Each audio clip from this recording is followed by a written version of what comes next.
الحمد للہ والصلاة والسلام علی رسول اللہ وبعد اعوذ باللہ من الشیطان الرجیم بسم اللہ الرحمن الرحیم فسبح باسم ربک العظیم وقال فالحکم للہ العلی الکبیر۔ ہم لوگوں میں کچھ لوگوں کا نام عبد الکبیر عبد العظیم ہوتا ہے۔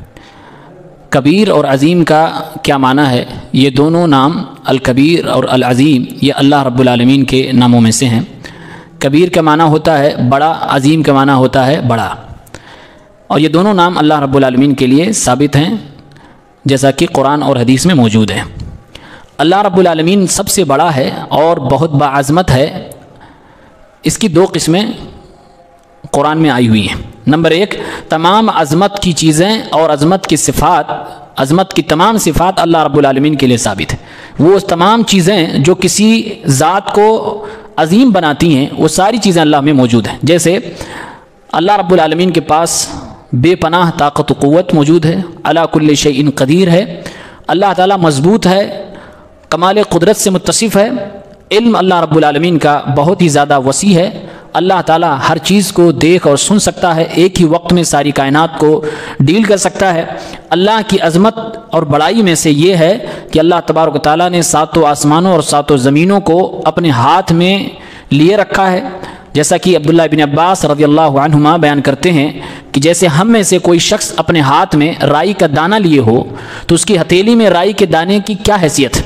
ایک معمولی سی حیثیت ہے۔ ایسے ہی ساتوں آسمانوں اور ساتوں زمینوں کی حیثیت اللہ رب العالمین کے ہاتھ کے سامنے ہے۔ اللہ رب العالمین کے عظیم اور بڑے ہونے کی دوسری قسم یہ ہے کہ اللہ تعالیٰ کے علاوہ کوئی بھی اس کائنات میں عظمت کا مستحق نہیں ہے، کبریائی کسی اور کے لیے نہیں ہو سکتی ہے۔ اس لیے اللہ کے تمام بندوں پر واجب اور فرض ہے، بلکہ ان پر یہ حق بنتا ہے کہ اللہ تعالیٰ کی تعظیم کریں، اپنے دل سے بھی، اپنی زبانوں سے بھی اور اپنے اعمال سے بھی۔ اللہ تعالیٰ کی تعظیم میں سے یہ ہے کہ ایک بندہ اللہ تعالیٰ کو جانے، اللہ کی معرفت اور جانکاری حاصل کرے، اللہ تعالیٰ سے محبت کرے اور اللہ رب العالمین سے خوف کھائے، ڈرے۔ اللہ کی تعظیم میں سے یہ بھی ہے کہ صرف اللہ رب العالمین کی فرما برداری اور اطاعت کی جائے، اس کی نافرمانی نہ کی جائے۔ اللہ نے جو کچھ عطا فرمایا ہے اس پر شکر بجا لایا جائے، ناشکری نہ کی جائے۔ اللہ کی تعظیم میں سے یہ ہے کہ بندہ اللہ تعالیٰ کی کسی مخلوق پر یا اللہ کی پیدا کی گئی کسی بھی چیز پر اعتراض نہ کرے۔ اللہ رب العالمین نے جو چیز شریعت بنا دی ہے شریعت کے اوپر اعتراض نہ کرے، یہ بھی اللہ کی تعظیم کا ایک حصہ ہے۔ اللہ تعالیٰ کی تعظیم میں سے یہ ہے کہ اللہ تعالیٰ اگر کسی دور کی عظمت بیان کر رہا ہے تو اس عظمت کو آپ بھی تسلیم کریں۔ اللہ تعالیٰ اگر کسی چیز کی عظمت بیان کر رہا ہے تو اس عظمت کو آپ بھی تسلیم کریں۔ اللہ تعالیٰ اگر کسی دور کے لوگوں کی یا کسی خاص شخص کی عظمت کو بیان کر رہا ہے تو اس کو بھی ہم تسلیم کریں، اور اگر کسی کام کو اللہ عظیم کام کہہ رہا ہے تو اس کو ہم بھی تسلیم کریں۔ جیسے اللہ رب العالمین نے اپنے نبی کے دور کو سب سے بہترین دور گردانا ہے، جیسا کہ صحیح حدیث میں موجود ہے۔ ان کے بعد صحابہ کرام اور تابعین اعظام خیر القرون کا زمانہ ہے، تو یہ دور باعظمت دور ہے، اس میں عظیم لوگ پیدا ہوئے۔ تو صحابہ کرام، ان کے بعد تابعین اعظام، ان سب کا دور بہت عظیم دور رہا ہے، جیسا کہ اسلام میں ثابت ہو چکا ہے۔ تو اس دور کو بھی ہمیں باعظمت ماننا ہوگا، ان لوگوں کو بھی ہمیں عظیم ماننا ہوگا۔ اللہ تعالیٰ نے توحید کو سب سے عظیم عمل قرار دیا ہے، لہٰذا ہمیں بھی توحید کو سب سے عظیم عمل قرار دینا ہوگا۔ یہ اللہ رب العالمین کو عظیم ماننے کے چیزوں کے اندر داخل ہے۔ عبادت کی روح کیا ہے؟ عبادت کی روح یہ ہے کہ ایک انسان اللہ تبارک و تعالیٰ کی خوب زیادہ تعظیم کرے، یہی عبادت کی روح ہے۔ اگر آپ کی ہماری عبادت میں تعظیم نہیں ہے اور تکبیر نہیں ہے، یعنی اللہ رب العالمین کو سب سے بڑا نہیں سمجھ رہے ہیں، اللہ رب العالمین کی تعظیم نہیں کر رہے ہیں، تو سمجھو کہ عبادت کی روح ختم ہو گئی ہے۔ اسی لیے نماز کے اندر آپ غور کریں تو نماز کے لیے جو اذان دی جاتی ہے اللہ اکبر، اللہ سب سے بڑا ہے، اور اس کے بعد اقامت کہی جاتی ہے اللہ اکبر، اللہ سب سے بڑا ہے۔ نماز کی شروعات کے لیے تکبیر تحریمہ کہی جاتی ہے اللہ اکبر، اللہ سب سے بڑا ہے۔ اس کے بعد نماز میں ایک حالت سے دوسری حالت میں جانے کے لیے جو تکبیرات کہی جاتی ہیں اس میں بھی اللہ اکبر، اللہ سب سے بڑا ہے۔ سجدے میں جاتے ہیں تو سبحان ربی الاعلی، سب سے بلند و بالا رب کی تسبیح بیان کرتے ہیں، رکوع میں ہوتے ہیں سبحان ربی العظیم، سب سے عظیم اور سب سے بڑے رب اللہ رب العالمین کی تسبیح بیان کرتے ہیں۔ ایسے پوری نماز میں اللہ تعالیٰ کی عظمت، اللہ تعالیٰ کی کبریائی، اللہ کے بلند و بالا، اللہ کے بڑے ہونے کو تسلیم کیا جاتا ہے۔ اسی طرح کے الفاظ کہے جاتے ہیں اور کہنے کے لیے کہا گیا، سلام پھیرنے کے بعد ترنت اللہ اکبر، اللہ سب سے بڑا ہے۔ تو یہ اللہ اکبر بار بار جو نماز کے اندر دہرایا جاتا ہے، یہ کہیں نہ کہیں انسان کے دل میں یہ بٹھانا چاہتا ہے اللہ رب العالمین، شریعت یہ بتانا چاہتی ہے کہ جو تم نماز پڑھ رہے ہو، یہ نماز تمام عبادتوں میں سب سے اہم عبادت ہے، اور عبادتوں میں اہم عبادت نماز کی جو روح ہے وہ یہ ہے کہ تمہارے دل میں اللہ کی تعظیم ہو اور اللہ رب العالمین کو تم سب سے بڑا تسلیم کرتے ہو، سمجھتے ہو۔ انسان کے دل و دماغ میں ہمیشہ یہ چیز حاضر رہے کہ اللہ سب سے بڑا ہے، اس کو بتانے کے لیے تکبیرات کا انتظام کیا گیا ہے۔ اس کے علاوہ دوسری جو عبادتیں ہیں، روزہ رمضان ختم ہونے کے بعد عید منائی جاتی ہے، اس کے لیے بھی قرآن میں اللہ نے کہا لِتُكَبِّرُوا اللَّهَ عَلَى مَا هَدَاكُمْ، یہ روزہ اور روزہ میں روزہ رکھنے کی توفیق اللہ نے جو دے رکھی ہے، تم اللہ تبارک و تعالیٰ کی بڑائی بیان کرو اس چیز کے بدلے میں جو اللہ نے تمہیں ہدایت دی۔ تمہیں ہدایت ملی کہ رمضان تک زندہ رہے، تمہیں ہدایت ملی کہ تم رمضان کے روزہ رکھنے کی توفیق پائے، تمہیں ہدایت ملی کہ رمضان میں تم نے روزے رکھے، ساتھ میں تم نے گناہ نہیں کیا، تو اپنے روزوں کی حفاظت کی ہے۔ تو یہ جو تمام ہدایات اللہ کی طرف سے ملی ہیں، تم اس کے بدلے میں شکرانے کے طور پہ اللہ کی تکبیر بیان کرو، اللہ کی بڑائی کو بیان کرو۔ رمضان کے بعد بھی اللہ رب العالمین اپنی اسی بڑائی کا تذکرہ کر رہا ہے۔ حج کے ایام میں حج کیے جاتے ہیں، اس میں بھی اللہ نے اسی جملے کو دہرایا ہے لِتُكَبِّرُوا اللَّهَ عَلَى مَا هَدَاكُمْ، کہ اس عبادت کا مقصد بھی ہے کہ لوگ اللہ رب العالمین کی بڑائی بیان کریں۔ تو معلوم ہوا کہ عبادت کی روح ہے کہ اللہ تعالیٰ کی بڑائی بیان کی جائے۔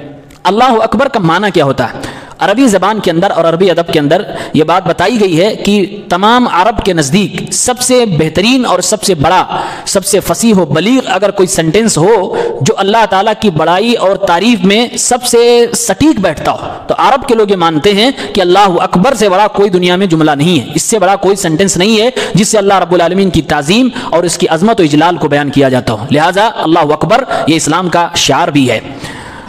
اللہ تعالیٰ کے نام عظیم اور کبیر کو جاننے کے بعد ہمیں اور آپ کو یہ چیز سمجھ لینا چاہیے کہ ایک انسان کچھ بھی ہو جائے، کتنا بھی بڑا ہو جائے، جسمانی طور سے، مالی طور سے، جمال کے حساب سے، خوبصورتی کے حساب سے، دولت اور علم کے حساب سے، ساری دنیا کی خوبیاں پانے کے بعد بھی اللہ رب العالمین کے سامنے اس کی کوئی حیثیت نہیں ہے۔ اللہ رب العالمین سب سے بڑا ہے اور سب سے عظیم ہے، اللہ کے سامنے کسی کی کوئی حیثیت نہیں ہے۔ اور یہ بھی مان لینا چاہیے کہ جب اللہ ہی سب سے بڑا ہے تو اللہ کے سامنے بندے کو جھکنا چاہیے، اللہ رب العالمین کے سامنے انکساری اختیار کرنی چاہیے، ساری عبادت اللہ رب العالمین کے لیے ہونی چاہیے۔